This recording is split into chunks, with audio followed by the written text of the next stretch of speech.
नमस्कार दोस्तों, आज की इस रोमांचक कहानी में आप सभी का स्वागत है। मैं एक टूरिस्ट गाइड था। वह लड़की पुणे से कोकण घूमने आई थी। वह बहुत सुंदर थी। मैं उसे कोकण के कुछ प्रसिद्ध स्थान और समुद्र तट दिखा रहा था।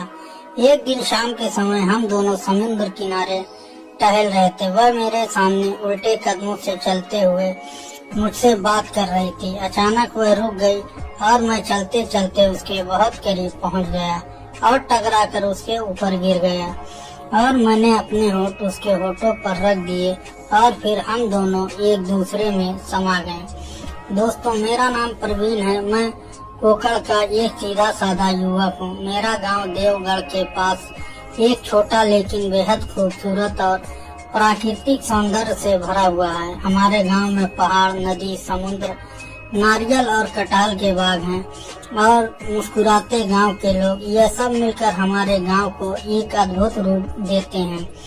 हर साल यहाँ बहुत से पर्यटक घूमने आते हैं और मैं उन सब का गाइड बनकर सेवा करता हूँ। मैं उन्हें हमारे गांव की सुंदरता, आसपास के समुद्र तटों, पहाड़ी इलाकों और फूलों के बागों की जानकारी देता हूँ। लेकिन मुझे क्या पता था कि एक दिन शहर से आई एक लड़की मेरी जिंदगी को पूरी तरह बदल कर रख देगी। यह कहानी 3 साल पहले की है। अक्टूबर का महीना था। बारिश का मौसम लगभग खत्म हो चुका था। एक दिन एक लड़की हमारे गांव आई। वह पुणे से आई थी और उसे हमारे गांव, यहाँ के समुद्र तट और आसपास के इलाकों को देखने की बहुत इच्छा थी। लेकिन वह यहाँ नहीं थी, किसी को नहीं जानती थी और उसे किसी की मदद चाहिए थी। गांव में आने के बाद उसने कुछ लोगों से पूछताछ की और फिर किसी ने उसकी और मेरी पहचान कराई। जब मैंने उसे पहली बार देखा तो मेरा दिल जैसे धड़कना ही भूल गया। वह इतनी खूबसूरत थी कि उस पल मुझे उससे प्यार हो गया। उसके लंबे काले बाल, गोरा रंग और चेहरे पर वह सादगी, ऐसा लग रहा था जैसे खुद प्रकृति ने उसे हमारे कोकण की धरती पर अपने ही हाथों से बनाया है। उसने मुस्कुराते हुए मेरे सामने आकर अपना हाथ आगे बढ़ाया और बोली, मेरा नाम आनंदी है। मैंने भी हाथ आगे बढ़ाया और उसके नरम मुलायम हाथ को थाम लिया। वह मुस्कुराई और बोली, मैं पुणे से आई हूँ। मुझे तुम्हारा गांव, यहाँ का समुद्र और यह इलाका देखना है। क्या तुम मेरी मदद करोगे? मैंने उसकी आंखों में देखा। वह विनती कर रही थी, लेकिन उसकी नजरों में एक अजीब सा आकर्षण भी था। मैं ना नहीं कह सका। मैंने मुस्कुराते हुए जवाब दिया, जरूर। मेरा नाम प्रवीण है। मैं यहाँ का गाइड के तौर पर काम करता हूँ और मुझे यह सारा इलाका बहुत अच्छी तरह पता है। इसके बाद मैं अपने 2 व्हीलर पर उसे बैठाकर गांव घुमाने ले गया। वह मेरे पीछे बैठी थी और मेरे मन में एक अजीब सी खुशी थी।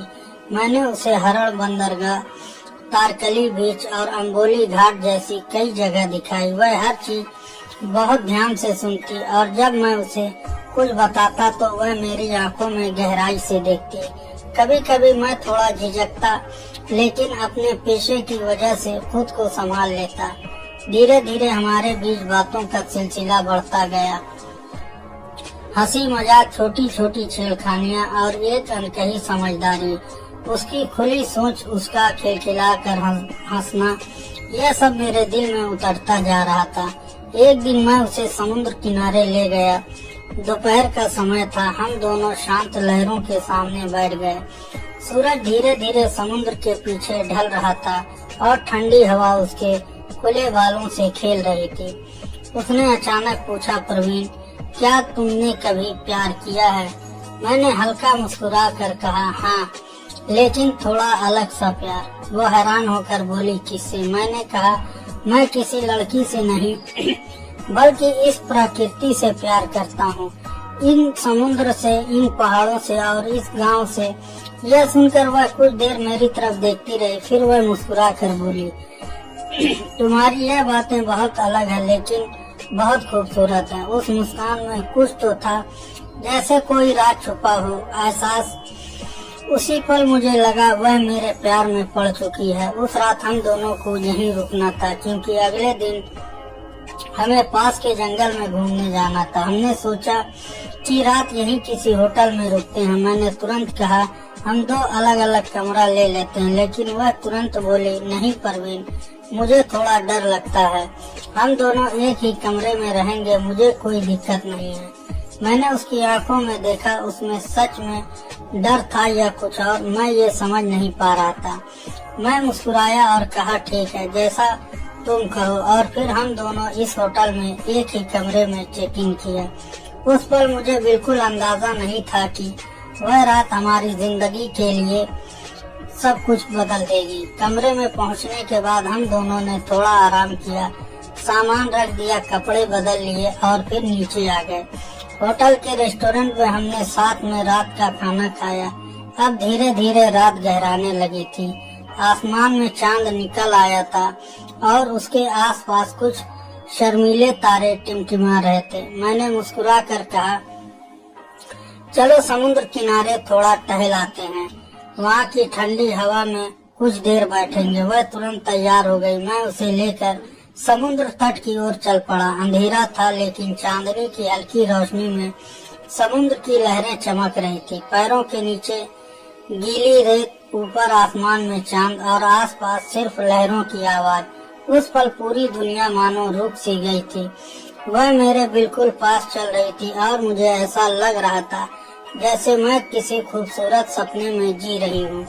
उसकी हंसी, उसकी चाल, उसके कपड़ों से आती हल्की खुशबू ने उस रात को और भी जादुई बना दिया। हम दोनों बातें करते हुए चलते जा रहे थे कि अचानक हमारे हाथ एक दूसरे से टकरा गए। उस हल्के स्पर्श के बाद हमारे बीच एक अजीब सी गर्माहट पैदा हुई। कुछ पल बाद उसने जानबूझकर मेरा हाथ पकड़ लिया और हल्के स्वर में बोली मुझे थोड़ा डर लग रहा है, इसलिए तुम्हारा हाथ पकड़ रही हूँ। मुझे समझ आ गया कि यह सिर्फ डर नहीं था, बल्कि उसके दिल की गहराई से उठती एक कोमल भावना। हम चलते चलते बहुत दूर निकल गए। रास्ते में वह बोली पुणे जैसे शहर में एक शांत और प्राकृतिक माहौल बहुत कम मिलता है। वहाँ ना समुद्र है ना सुकून, और यहाँ के जैसे प्यारे लोग तो वहाँ बिल्कुल नहीं है। वहाँ हर कोई अपनी दुनिया में खोया रहता है, किसी को किसी की कोई परवाह नहीं होती। लेकिन यहाँ गांव में लोग एक दूसरे को समझते हैं, एक दूसरे के सुख दुख में साथ होते हैं। यहाँ तो ऐसा लगता है कि जिंदगी का मतलब अब समझ में आया। मन करता है यहीं हमेशा के लिए रुक जाऊं। ये कहते हुए वह मेरे सामने आई और उल्टी चाल चलने लगी और हंसते हुए मेरी आंखों में झांकते हुए बोली परवीन, मुझे तुम बहुत अच्छे लगते हो। तुम्हारा सादापन, तुम्हारा बोलने का तरीका और इस प्रकृति के लिए तुम्हारा प्यार, यह सब कुछ मुझे आकर्षित करता है। मैं बस उसकी आंखों में देखता रह गया। मेरे होठों पर कोई शब्द नहीं था। उसके चेहरे पर वह मासूमियत और विश्वास था जो दिल को छू जाता। वह चलते चलते रुक गई और मैं भी रुक गया। हम दोनों अब एक दूसरे के पास आ गए थे। मैंने धीरे से उसका हाथ थामा, उसका चेहरा मेरी ओर झुका और मैंने उसकी पीठ के पीछे हाथ रखकर उसे सहारा दिया। उस चांदनी रात में हमारे बीच एक ऐसा पल आया जहां वक्त ठहर गया। मैं अपने होठ उसके गुलाबी होठों के करीब ले गया और अगले ही पल हमारी धड़कनें एक दूसरे में खो गईं और चुंबन बहुत देर तक चला। उसमें ना कोई जबरदस्ती थी, ना कोई वासना, सिर्फ प्यार की कोमलता, आत्मीयता और गहराई थी। उसने मुझे कसकर अपनी बाहों में भर लिया और उस आलिंगन में जैसे उसने अपना सारा प्रेम उड़ेल दिया। वह आलिंगन बहुत देर तक चला, जैसे दोनों की आत्माएं एक हो रही हो। फिर धीरे धीरे हम अलग हुए और हमारे दिल अब एक हो चुके थे। मैं जानता था कि यह रिश्ता सिर्फ आकर्षण का नहीं बल्कि प्रेम की शुरुआत थी। उसके बाद हम दोनों कमरे में लौट आए। उस दिन हमारे चेहरे पर एक अलग ही चमक थी, एक अनकही खुशी। अब हम वापस होटल आए और कमरे में सिर्फ एक ही बिस्तर था। हम दोनों चुपचाप वहाँ पर बैठ गए। माहौल के एक अजीब सी नरमी और मिठास थी, अकेलापन मगर बेहद बोलता हुआ। धीरे धीरे उसने मेरा हाथ थाम लिया, मैंने उसका, और अगले ही पल हम दोनों एक दूसरे की बाहों में थे।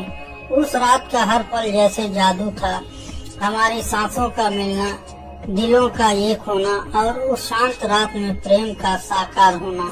ये रात हमारी जिंदगी में एक नया मोड़ लेकर आई, एक ऐसा मोड़ जिसने हमें हमेशा के लिए जोड़ दिया। सुबह जब सूरज की किरणें कमरों में दाखिल हुई, हमने एक दूसरे की आंखों में देखा और बिना कुछ कहे सब कुछ कह दिया।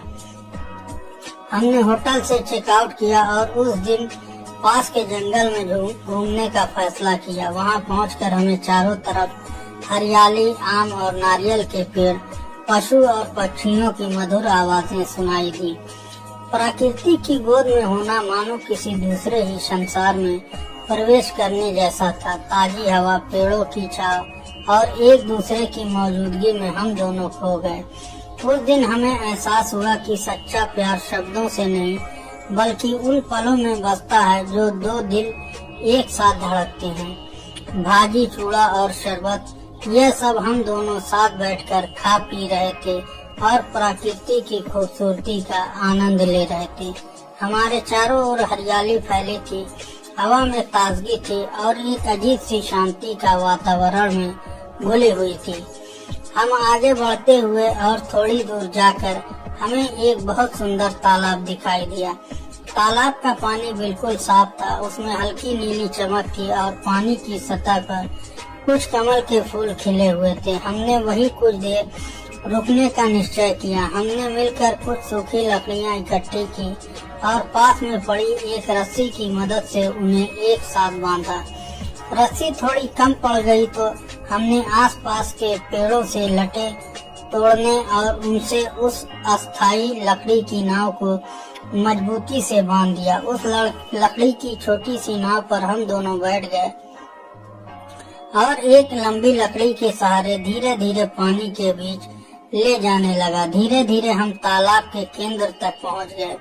अब हमारे चारों तरफ कोई नहीं था, सिर्फ हम दोनों और प्रकृति की गहराई। तालाब के बीच खिले कमल, मैंने थोड़ा मुस्कुराते हुए कमल का फूल उसे दिया। उसने वह कमल का फूल बहुत प्यार से स्वीकार किया। उसके चेहरे पर खिली मुस्कान मेरी यादों में बसी है। उस शांत पानी में, ठंडी हवा के झोंके में और चांदनी की नर्म रोशनी में हमने एक दूसरे को बाहों में भर लिया और उस पल की पवित्रता में हमने अपने प्रेम का एहसास किया। वह चुंबन, वह आलिंगन, सब कुछ इतना कोमल, इतना सच्चा था कि लगता था मानो वक्त ठहर गया हो। उस दिन हमने तय किया कि अब हमें यहीं रहना है। हमारे दिल इस धरती में, इस सागर की लहरों में गहराई तक उतर चुके थे।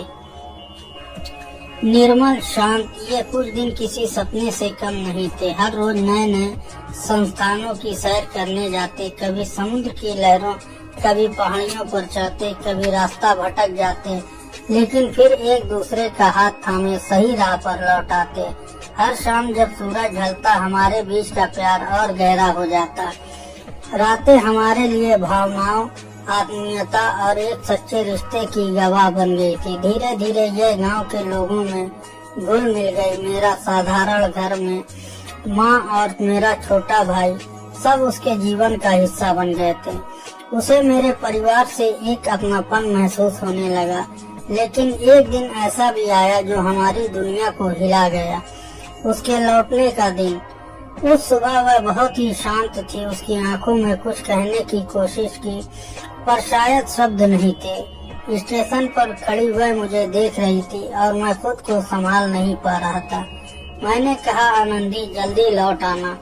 उसने नम आंखों से मुस्कुराते हुए कहा, परवीन, मैं लौट कर आऊंगी। इस प्रेम कहानी का अंत मैं कभी नहीं होने दूंगी। मैंने उसका हाथ मजबूती से थामते हुए कहा, आनंदी, तुम्हारा प्यार इस जगह की मिट्टी की तरह अटूट है। मैं हमेशा तुम्हारा इंतजार करूंगा। उस दिन उसने जो वादा किया था वो समुद्र की लहरों जितना सच्चा था। कुछ महीनों बाद मुझे पता चला कि उसके घर वालों ने उसका रिश्ता कहीं और तय कर दिया है। मेरा दिल बैठ गया, लेकिन मेरे मन में विश्वास था। और फिर एक दिन वह सचमुच लौट आई। वह वही मुस्कान, वही आंखें, लेकिन अब उनमें आंसू थे। वह मेरे सामने आकर बोली, मेरा दिल यहीं अटक जाता है प्रवीण, मैं किसी और की नहीं हो सकती। मैंने उसे धीरे से समझाया, आनंदी, अगर तेरे माँ पिताजी राजी नहीं है तो हमें उनका सम्मान करना चाहिए। सच्चा प्यार अधिकार नहीं मांगता, समझ और धैर्य मांगता है। इतने में उसके माँ बाप भी उसे ढूंढते हुए हमारे गांव आ गए। उन्होंने हमारी कहानी सुनी, मेरे स्वभाव और मेरे घर की सादगी देखी और धीरे धीरे उनका दिल भी पिघल गया। उन्होंने कहा कि अगर तुम्हें सच में एक दूसरे से प्यार है तो हमें कोई आपत्ति नहीं। फिर कुछ दिन बाद में हमारा विवाह हुआ, पूरे गांव में आशीर्वाद और खुशियों के साथ। वह दिन मेरे जीवन का सबसे सुंदर दिन था, सच्चा प्यार और साथ। अब आज भी हर शनिवार और रविवार को हम दोनों समुद्र किनारे अपने छोटे से घर के पास वाले तालाब तक सैर के लिए जाते हैं। वही पुराने रास्ते, वही जगह और वही बीते पल। जब हम उन्हें याद करते हैं तो आंखें नम हो जाती है। वह पुलिस विभाग में काम करती है और मैं अब भी पर्यटक को अपने गांव की सुंदरता दिखाता हूँ। मेरा काम भले ही अलग हो, लेकिन हमारी जिंदगी की दिशा एक ही है, प्रेम, शांति, सादगी और संतोष की।